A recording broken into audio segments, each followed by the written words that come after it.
নমস্কার, কেমন আছেন সবাই? অলিফুডে আপনাদের অনেক অনেক স্বাগত জানাই।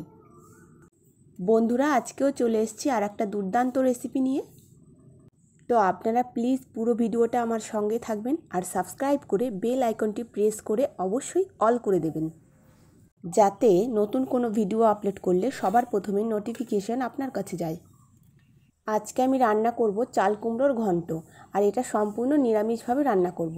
আপনারা দেখতে থাকুন, অবশ্যই আপনাদের ভালো লাগবে। প্রথমে আমি চাল কুমড়োটা এভাবে আঁচড়ে নেব, একদম কচি চাল কুমড়ো, তাই আমি ছুলবো না, এভাবে বটির সাহায্যে আঁচড়ে আঁচড়ে নেব। অনেকে আবার এটাকে ডেমি কুমড়োও বলে থাকেন।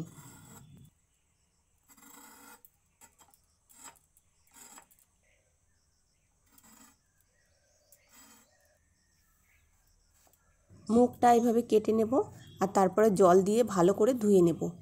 ধুয়ে তারপরে আমি কাটবো।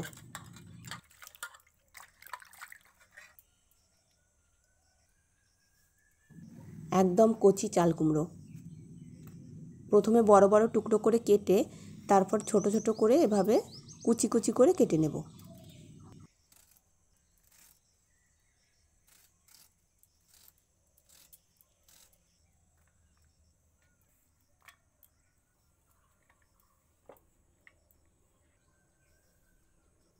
ডেমি কুমড়োটা আমি কেটে নিয়েছি বন্ধুরা, এই দেখুন এভাবে ঝিরিঝিরি করে আমি কেটে নিয়েছি। ডেমি কুমড়োর ঘন্ট বানানোর জন্য প্রথমে একটা ভাজা মশলা রেডি করে নেব। তো তার জন্য এখানে আমি একটা শুকনো লঙ্কা নিয়েছি, সামান্য পরিমাণে ধনে আর জিরে নিয়েছি। এটা আমি খালি কড়াইতে একটুখানি গরম করে নেব। হয়ে গেছে, এবার নামিয়ে নেব, তারপর ঠান্ডা হলে গুঁড়ো করে নেব। প্রথমে কড়াইতে আমি পরিমাণ মতো তেল দেব, তাতে দেব একটা তেজপাতা আর অল্প কিছু জিরে। তারপরে আমি কেটে রাখা চাল কুমড়োটা এর মধ্যে ঢেলে দেব। স্বাদ মতো লবণ আমি ওপর থেকে ছড়িয়ে দিয়ে নাড়াচাড়া করে মিশিয়ে দেব। এখন আমি হলুদটা দেব না, হলুদ আমি পরে দেব। একটু নাড়াচাড়া করে নিয়ে আমি আঁচ কমিয়ে 2 মিনিটের জন্য ঢাকা দিয়ে রাখবো। 2 মিনিট পরে আমি ঢাকনাটা সরিয়ে নিয়েছি। এখন আমি পরিমাণ মতো হলুদ দেব, তারপর সব কিছু মিশিয়ে দেব নাড়াচাড়া করে। চাল কুমড়োটা সমস্ত কিছুর সঙ্গে একটু নাড়াচাড়া করে ভাজা ভাজা করে নেব।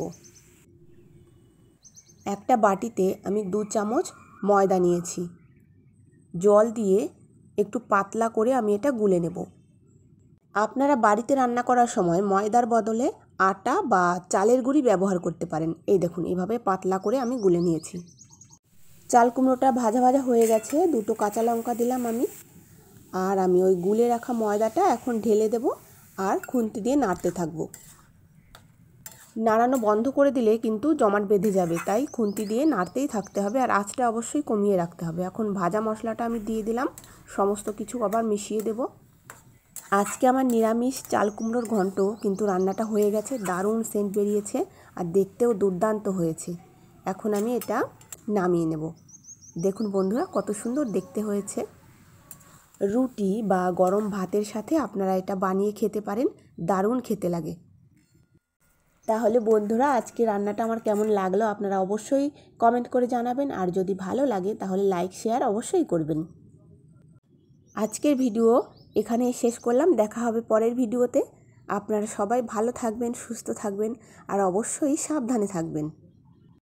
আমার সাথে এতক্ষণ থাকার জন্য আপনাদের অনেক অনেক ধন্যবাদ।